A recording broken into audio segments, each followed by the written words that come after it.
I was holding my phone, taking some selfie, talking to him.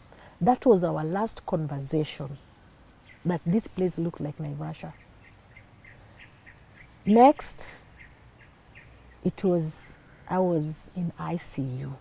That one was after 14 days. I woke up. That is the last conversation we had. I started crying, and then, because they were also scared of me, because I told them, I said, to give me space, but they were like, no, we cannot give you space by yourself. Someone has to be there, but we'll stand at the door because we have to monitor you.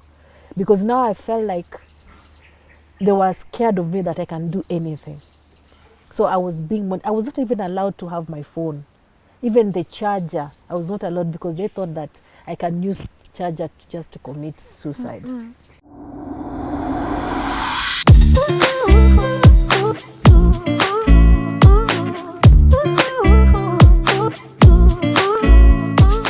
Hello and a warm welcome to the show. My name is Lynn Ngugi. Now, my guest today knows what it means to love and lose someone. In 2018, she and her then husband were involved in a road accident that saw him die on the spot. She survived, but she has had to go through a lot of operations, tried taking her life, but she says God is not done with her yet. She says the reason she's here on the show is to inspire you and share her story and show you that you can still make it, because second chances indeed do exist. Before I let her introduce herself, allow me to say a huge thank you to our partners here at Westwood Hotel for giving us this amazing space so that we are able to bring you this show. Check them out for the amazing restaurant, food, outside a space where you can hold your events and even conference spaces. And now, without further ado, please allow me to let my guest today introduce herself. Hello, hello. Hello, hi. Hi, Mommy. Yeah. So, nice meeting you, and thank you so much for inviting me. Karibu sana. Asante. Yes. Yeah. To start with, my name is Anne Henhoy. I know it's the second name is a little bit difficult to pronounce. Oh, yeah. Yeah. Yes. Yeah. So, I'm Kenyan, living in Denmark. Yeah. I'm Tanzania by nationalization. Okay. Yes, because my dad was from those sides. Okay. Yeah. So I lived in Kenya Yes. most of my life. Yeah. I went to school in Kisumu. Then that's primary, a bit of Kisumu, and then later I went to Odaya, Okay. Chinga Girls. Yes. And then I finished, and then I came back to Nairobi when I was in college to Kim. I studied sales and marketing. Okay. And later, that is the time now, I worked a little bit with Crown, it was Crown Paints? Crown Paints, Okay. yeah, like sales. Yes. And then I met my late husband in that period. That was 2008, 2007. Okay. That was before post-election. Yeah. So I met with my husband. Actually, we met with my husband, very funny, because I went to visit my friend in Nairobi Hospital. When I went to visit my friend, he's a doctor. Yes. He was working, he came to pick a patient. The patient was Danish, so he was, because he's a doctor, so he's traveling, as in picking patient and traveling them to give them oxygen in the flight. Okay. So yeah, so I met him there. That time when I'm visiting my friend, and then the same room he had also the patient. So we started talking, because I was talking to the patient, just, oh, how are you doing? Because you know, when you go to the hospital, you cannot see, you can talk to both when both beds next. Yes. Yeah, just to say, Pole, what are you guys feeling and everything. So he said, oh, that's so good. And then we started talking, because he's someone who likes to talk and make friends. So we talked. In 2007, we exchanged cards. Yes. But it was not like we were going like to date or nothing. Okay, by cards you mean for numbers? Yes, yeah, Okay. for numbers. But yes. Yeah, it was cards. He gave me the business card. Oh, his business card. Yeah. And then I didn't hear about him for about a year. And then 2008, no, 2007 when after post-election. Yes. Yeah, he called me just to find out, are you okay? Because this thing is happening in your country. Then I said, yeah, I'm okay. My family is fine. Yeah. So that, and then 2008, yeah, he was in Kenya again. And then he called me, we met. So that time we started now a conversation, and the rest was history. What's the rest? What was it? We are not in a rush. What was it about him? Huh? What was it No, about just, him that got you attracted to the him? thing got me attracted to him, it was because we had so many things in common. All right. Yeah. He likes traveling. I liked traveling, and the most, because I was in Kenya, I could not afford to travel. Okay. And then he wanted to work with helping kids, like charity. Yes. Yeah, charity. Even we did one. I took him to Barnabas, the one in Langata. Yeah. So it was my birthday, and then he said, "What do you want to do on your birthday?" I said, "Maybe I just want to go and celebrate my birthday there." Yeah, because God has been so good to me, and I promised God.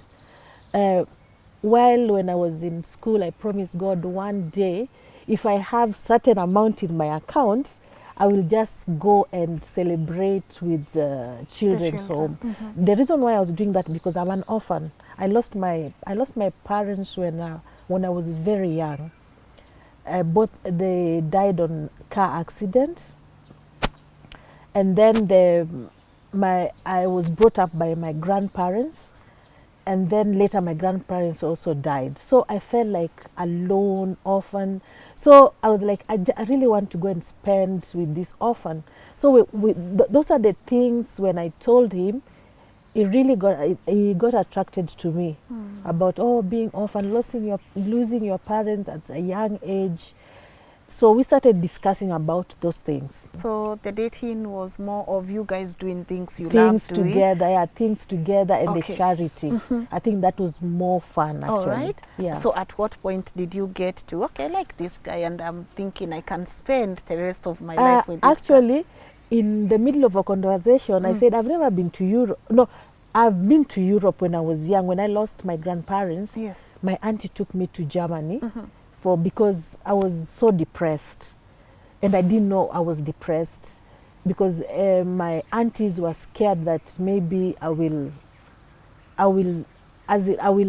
not be able to make it. Yeah. So I told him that, and then when I told him that,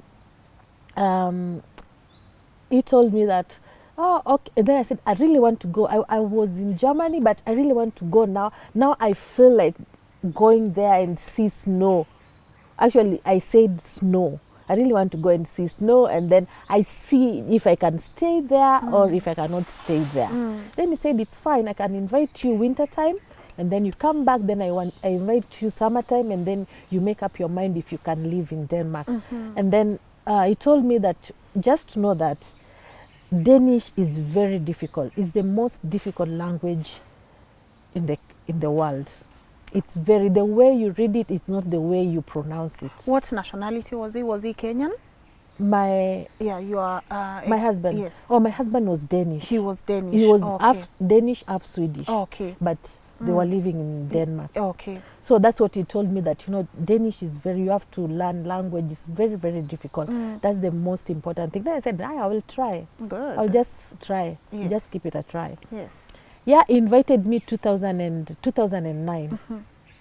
2009, I went, I came back, and then that was 2008 December. It was so cold. Snow was like, as in the snow was reaching here. Yes. It was so cold. Then I said, nah, I can't. Okay, when I walked out from it was white. I thought I was in heaven, because it was just white with snow. And then I liked it. I said, even I went and touched it. And then I saw, the snow? yeah. And then I was like, oh my God, it's like sugar, salt, yeah.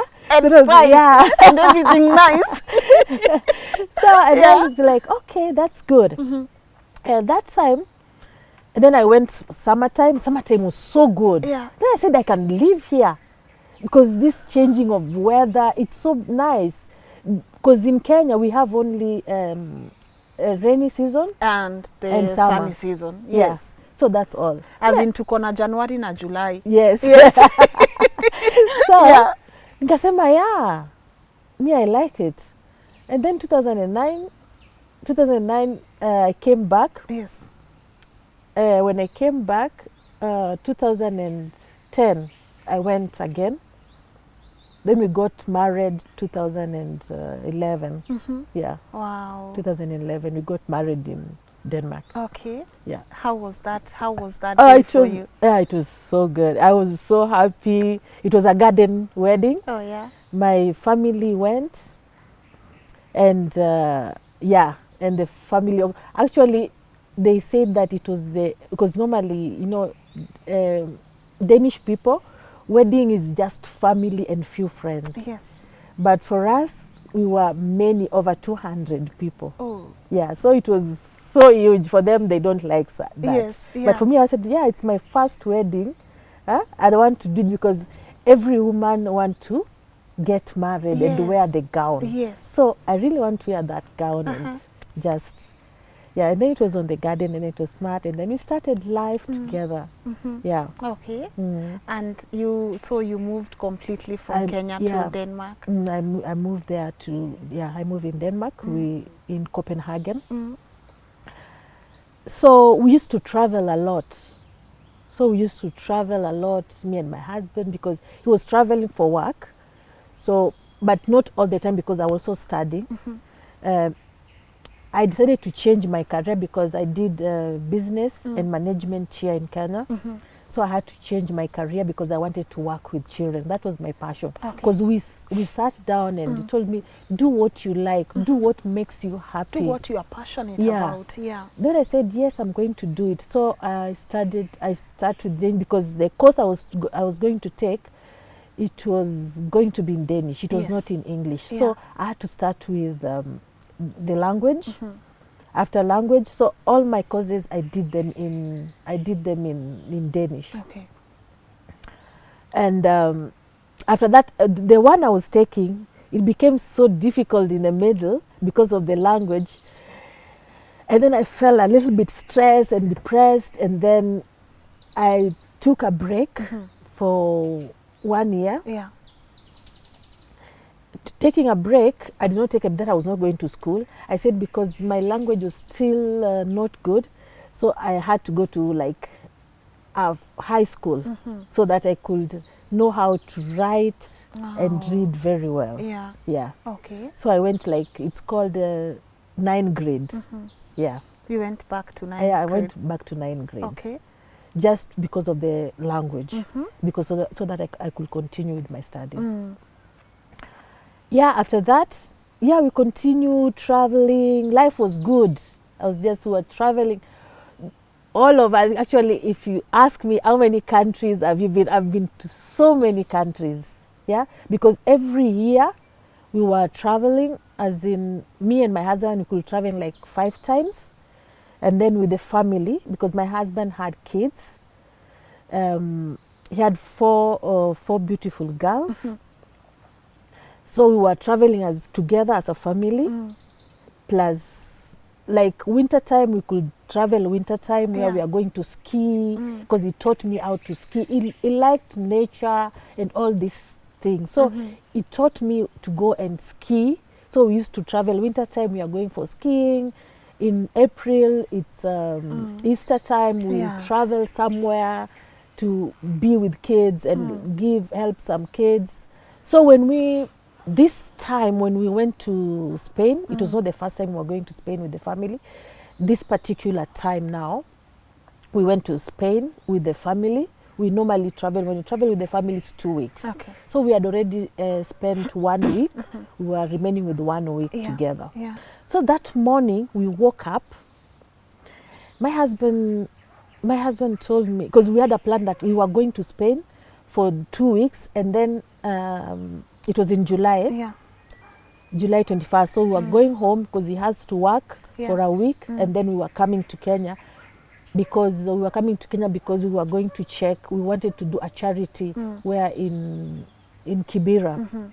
So we already talked with them that we were coming, We are and because coming. he's a doctor, he had to talk with some other nurses because they want to do like something to help the kids there. So that was that morning. I was making coffee, and then he came and told me, "Anne, you know, I love you so much, and I think what we have to do, the thing for Kibera, I think you'll go first, and then I will follow you, yeah, because I need to do some job first, because normally we always come for 2 weeks." So he said, "Okay, you'll go spend 1 week, then at the other week I'll come the second week, then so at least the 1 week you can spend with your family." Yes. And then I said, fine. We made coffee, and then after coffee, now we decided we were going to the beach. We first wanted to go to the market. He didn't want to go actually that day. He said, "Why don't we just relax here? I don't feel like going." We discussed it the previous night because we rented a big house with a big compound, 2 swimming pool. It was so beautiful. So normally, we have breakfast in the morning, and then dinner we do outside. So when we had dinner that night, he said, "I don't feel like," it was on Saturday, "I don't feel like going out tomorrow. I'll just chill at the pool." And then one of our daughters said, "No, Dad, you just have to come with us. It's fun, yeah? It's fun. We'll just drive together." So in the morning, I asked him, "So do you still want to go to the beach, or you don't?" Say, "Oh, because it's a market day, then I'll go because I want to go and buy some things." So there. So while we were driving, because we had different cars, we rented different cars. Yeah. We had our own car. They were like, because all of us, we were like 21 people. So every family had their cars. So we were like a convoy. So our last born was driving in front of us. Then we passed by a petrol station. And then we passed by a petrol station because we wanted to put some gas. And then he asked me, because I like chocolate. I like chocolate a lot. And he said, "Do you want some candies?" And I said, "No." "And chocolate?" I said, "No. Maybe I'll just have them later." And then I saw someone washing the car. Then I said, "No, our car is so dirty. Let me just do what? Wash it first." Then he said, "No, we are still going to, it's still going to be dirty. So let's just go." And then her daughter, they drove. As we were still here waiting, because I'm still cleaning the car very fast. And then I did it very fast, and then they've already gone, but we have to follow them because they're the one who knows the direction. So while driving, I said, "Oh, this place look like Naivasha." You know, that Naivasha where people always take pictures. I can't remember the name. So I said, "Oh, these roads, they just look like Naivasha." And I was holding my phone, taking some selfie, talking to him. That was our last conversation, that this place looked like Naivasha. Next, I was in ICU. That one was after 14 days. I woke up. That is the last conversation we had. So when I woke up in ICU, you know, I was so disturbed, and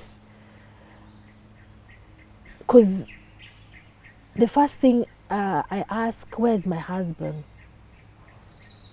And then they injected me again because I was just like, because I had broken my eyes even before I say that, because I was trying to lift my legs, my hands.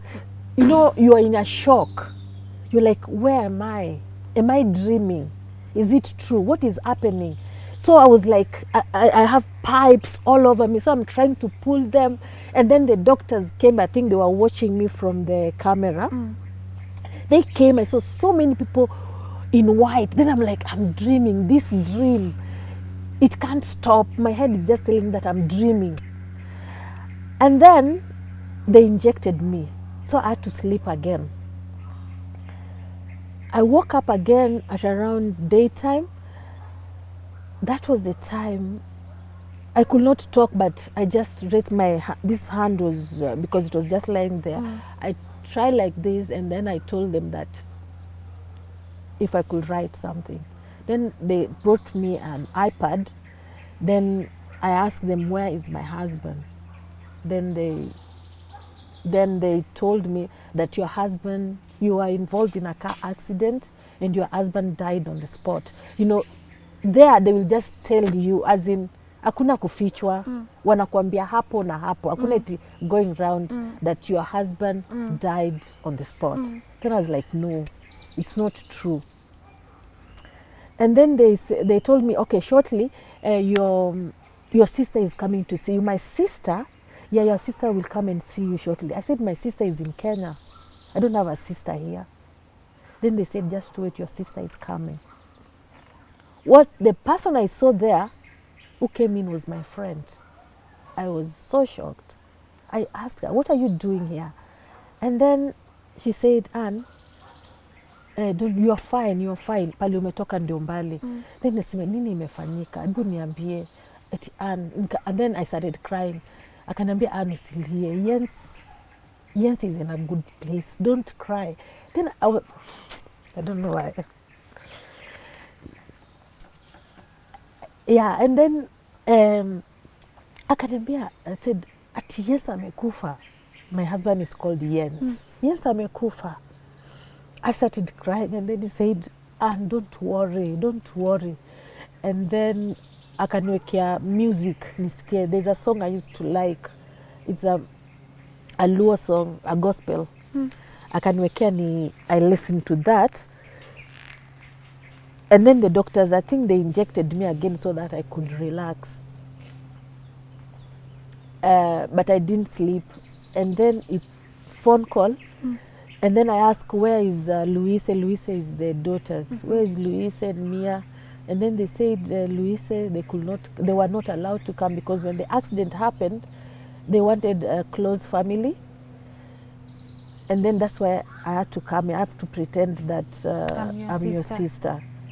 Because you didn't have any identification with you you didn't have a passport, you didn't have any, because everything were at the hotel. So, and then them also, they were in shock. They are still in shock. They can't do anything. They've lost their father, and you are lying here. Everything was just, they were totally confused. So they really wanted someone to come because they were just vomiting and crying, you know, because it was a big shock to them. So that's why she's here. And then I just said, I just want to sleep. I think I'll just sleep and relax. So every time I could see someone with a white, as in the doctors or nurses, I could call them, because that place is on ICU and you could see the other patient because it's just glass. It's just glass, and there's so many doors. Another door coming, because I could just see people coming from all over, the nurses. Someone is passing here, there, and all the machines were there. So I said, I'm not going to survive here. So I said, I want to go to Denmark. I don't want to stay here because they could not speak English. It's only one doctor who could speak English, and that doctor was coming at only 1 o'clock.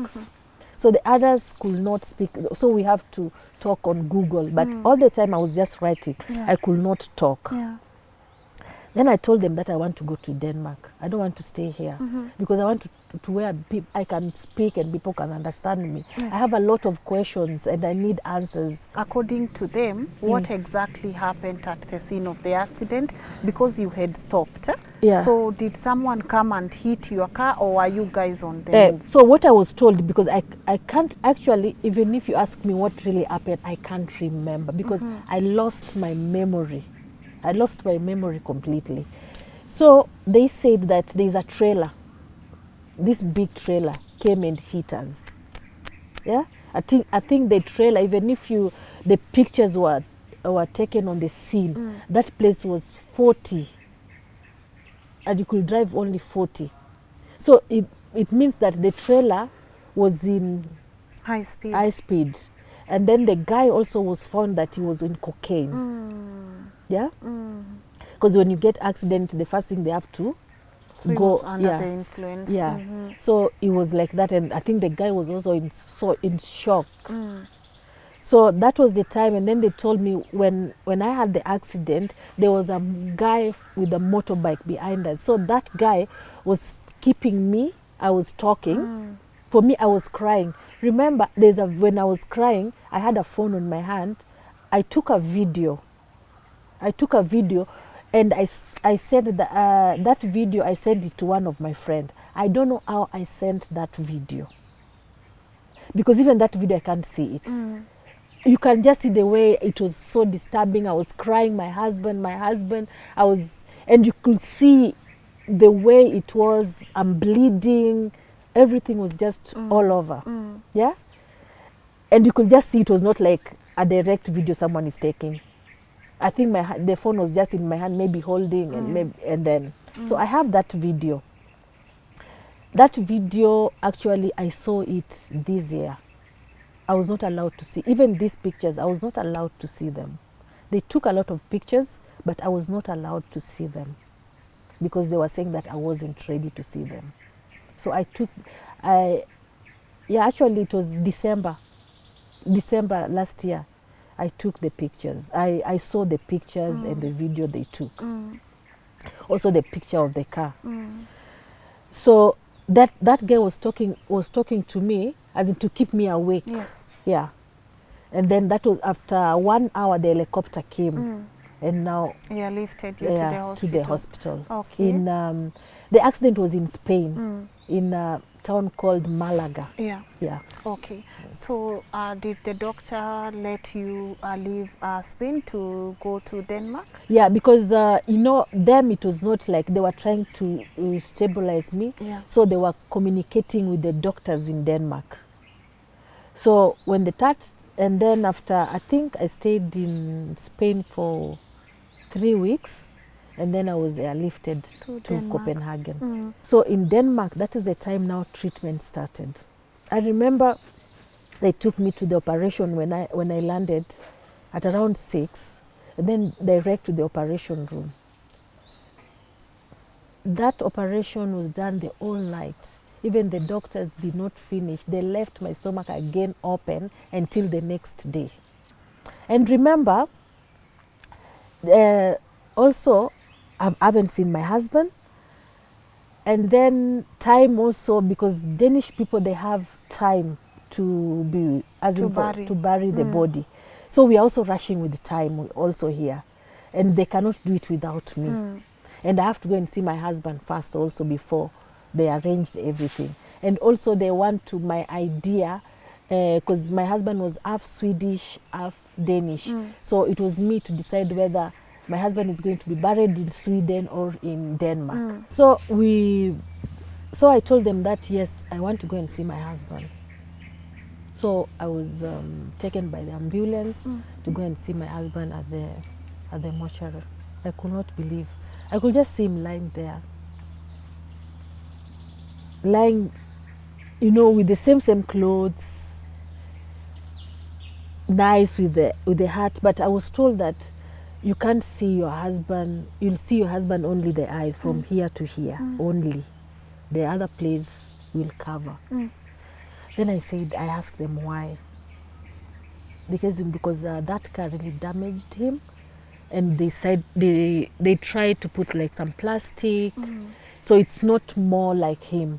But here it's him. It's him. Yeah. Then I went and saw him lying there. I talked to him. I stayed in that room alone by myself for like 30 minutes. I started crying, and then, because they were also scared of me, because I told them, I said, to give me space. But they were like, no, we cannot give you space by yourself. Someone has to be there, but we'll stand at the door because we have to monitor you. Because now I felt like they were scared of me, that I can do anything. So I was I was not even allowed to have my phone. Even the charger, I was not allowed, because they thought that I can use charger just to commit suicide. So we stayed there, we talked. Then after that, I told them that I want to go home. and then we'll arrange the funeral. They said, no, we cannot take you home, but we'll take you in a place where you can, it's the nurses, because I still need the nurses. The nurses have to, because you're still under medication and you've not done yet. Remember, they've not even done anything from my back. Yeah? So, because I was just on the wheelchair now. But they said that because they don't want to have, now they've undergone 16 operations, so they can't rush me to another operation first. They want me to relax. But they said, if you take you home, because if you fell down, it will be upon them because of my back. Because they're saying, no, the way at the back, this spinal cord. Yeah, it's like this. So mine were lying like this. So if I step down like a little bit and fell down, it's going to be upon them. They can be arrested because of that. Yeah. So they said they could not allow me. I insisted that I want to go home. I don't want to understand that. I want to go home. They took me to that place now where I have my own room, there's a kitchen, and the nurses are there, like these homes. And the nurses are there 24/7, there's security. So when I got there, in that place also, there are so many people who have had accidents, who are going through the same trauma I'm going through. When I saw those people, I said, I don't want to stay here. I don't want to hear anybody's story. I have my own. I'm dealing with my own. I think you are just overreacting. I'm dealing with my own. I'm from Africa. Huh? We deal with a lot of things and we'll overcome all this. It's just a temporary situation. So just leave me alone. I want to go home. I refused. They told me, because you have to sign a form. I refused. I was not going to sign. And then her daughter was also with me. They said, okay, they started discussing themselves, the daughters.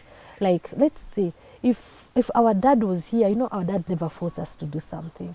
If our dad was here and you don't want to do something, he'll just let you go, fine. Maybe if Anne doesn't want, let's not force her. So they said, let's not force her to stay here. Then they said, okay. They said, okay, then if you're taking her home, then meaning the nurses have to be there 24/7 also. Then I said, it's fine. Yeah. Then I was taken home. And then also they were scared that maybe I'm going to break down when I get home also. But they said that they're going to be there with me, and some of my two friends were there with me, and the nurses also, they were going to be there with me. We went home now. When I got home, yes, I broke down, but I got some energy. I don't know from where. Then I said, yes, next week let's go for the burial. So it was 5 days. We did after 5 days we did the arrangement. Then we went to the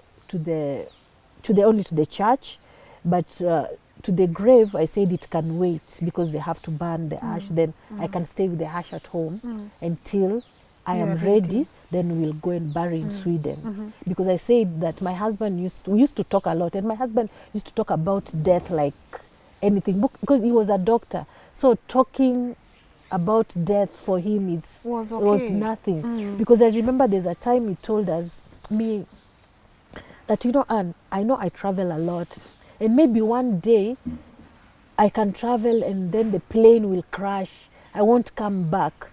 But one thing I want you to do, I want you guys to stick together.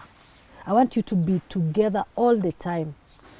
They are your family. You are my brothers, and my family are your family. And he went and told them also the same thing, that you guys, I want you to be the same way you are together, to bring people together. And he told me, Anne, you know, I like you because you like bringing people together.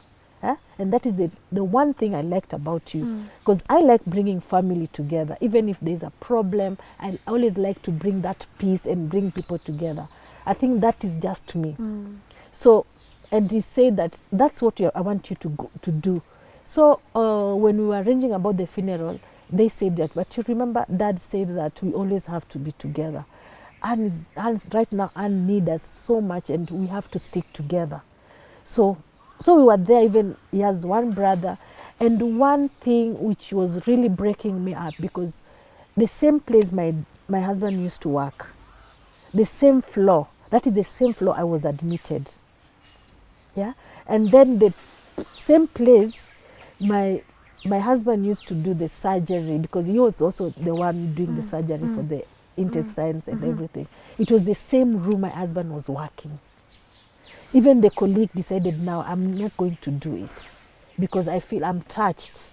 So I can't, the person they used to work together is not there. Yeah. So after the burial, we went to Sweden and buried the body. Then after burial, now the things started hitting me. I came back home, started hitting me.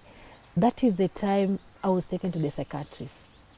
No, I tried to commit suicide now at home because I had a lot of medicine I'm taking. I took like a lot of them. I think the nurse was not, because the nurses now are coming in the morning. Someone was coming to wash me. Yeah. And then at 1 o'clock, and then at 11 o'clock, the person was giving me the medicine. Because I relaxed, so the medicines were just there. I took a lot of medicine. So I think I took them, and the nurse was coming in. So when the nurse was coming in, so he found me lying on the floor. Yeah. He called the ambulance. I was rushed to the hospital, and that day I was taken to the psychiatrist. They said now they will not allow me to stay at home. Yeah. So I was locked in psychiatrist. I'm telling you, in that place now, it's like Madare, where you'll see every people who are crazy. I was in that. I was admitted there for 3 months. So because I was going, so that's the time now I started taking some lessons. I was taken through that lessons, therapies, and then I started learning that now my mind, I think, started coming up. All this I was doing was, now I started, why am I doing all this? Why was doing, God has given me a second chance. Why don't I appreciate it? And then people started also talking to me. Back home, they started talking to me, though I was not telling them about what the things I was doing actually, about committing suicide, because I tried 3 times. The time also I disappeared from home. When I disappeared, the police started looking at me all over. I wanted to go and dip myself in the water, but I could know there's no oceans but I was looking for water and I could not find. I went to the forest. I slept in the forest, but nothing came and harmed me. So I was just there. So when I tried this, so when I was going through 3 months at the psychiatrist, I learned a lot. We started sharing our stories. That is the time now I started realizing I'm doing a bad thing. I should appreciate life. I started looking life in another different angle, not the same way I was just complaining all the time. So I started encouraging myself. I started also talking to people also there, that let's appreciate, let's pray, let's believe that there's always a second chance. Now I started that, and every time I talk with my therapist. So one day my therapist said, what do you like? What do you like to do? I said, right now I cannot walk. I cannot work. I cannot go and work. And in Denmark, I'm being treated like a handicap. And as much yes, I can walk, but I'm still under treatment. I'm not done with my treatment. Yes, I'm still going for this therapy. Even here in Nairobi, I take like 1 hour going for the therapy. We talk on phone and on Zoom also. I'm still taking my therapy and my physio. I'm still going. So I said, I think you should do what you like most. And then I said, I like taking pictures, and maybe I just want to tell my story. Then he said, okay, I think that is the best thing to do, to tell your story. It will help you heal, and also you'll help someone else who is going through the same thing you went through. A lot of people are going through depressions, and they're going through all this. And sometimes, you can't know when you are in that situation. You can't know if you're going through depression. Yeah? Yeah. So because I've been there, I know it. And that is the reason why I decided now to do all this, to share my story. It will help someone who's going through a lot more, through not the same thing, but maybe through depression. Like Corona, when Corona came, so many people have lost parents, they have Yes. lost Their loved ones. their loved ones, and they are going through a lot. So that's the reason why I'm trying to share my story, and especially with young girls who are going through all this. Yes. Wow, I love that. And let me ask you, what would you say kept you going, or what is keeping you going through all this? The thing which is keeping me going is my family, and then also I have a daughter. So that is the thing. And then now if I think about them, I want to appreciate this life. Yeah. And then the prayer, and also the family stood by my side, both my family in Kenya and my family in Denmark, and I don't want to disappoint them. Yeah. So that's why every single day I'm trying to do the right thing. And then in the process also, me and my friend, I got someone who can love me. Oh, yeah? Yeah. Yeah. So I think I'm not so lonely. You're in a relationship yeah, I'm in now? a relationship. So being you have someone who loves you, it make things easy. So I'm not like alone all the time. I have someone who will tell me, I love you even with what you're going through, but I love you. They are helping the way you you walk are. the journey. Yeah. Wow. How is this new stage for you? So far it's so good, and I like it, and I'm happy. I am very happy. Yeah. Okay. I know a lot of people watching this will want to get in touch with you, and before I can let you probably give us your parting shot, that person who is watching you right now, and they are going through grief, and they have lost their loved one, and they are feeling like, okay, me, I don't know, I can't start again, I can't, because it's not easy. You lose someone you spent almost 10 years with. There's no coming out of that and say, no, I'm strong now. It's a process. It's a process. It's a process. Yeah. What would you like to tell them? For me, I'll just to encourage them that I know it's not easy, and I've been to that situation. The only thing that you have to be positive, and you have to believe in God. Yeah, I think what I went through is because of God. Healing, when someone looks at me, you can't see that this girl have gone through all this. But for me, it's God. You have to believe in God. Yeah? You put everything to God and just believe. I know there's a time I said there's no God, but there is God. Yeah? You just have to believe in God and just be positive and do something you like and be positive with the positive people. So you're not angry at God anymore? No, I am not. I am not. Yeah. Okay. Where can people find you? I have my Instagram. Yes. I started my YouTube channel and the Second Chance. And I have my YouTube channel, and also you can follow me on my Instagram and _Heinhoye. Okay. If you just go to my Instagram, there's a link. You can just get me on the, you click and then you can find me on the YouTube. On the YouTube channel. I'm pretty sure they'll go check you out. Yeah. Thank you so much, Anne. I know some stories, they take a lot, even for people to want to share them out. But the fact that you've been through all that, you've been through that dark cloud, and you are coming out of it right now, and you are touching people, and you are telling someone you might have lost something very dear to you, but you can always rise up. You can rise up, and start again. Yeah. So thank you even for creating time.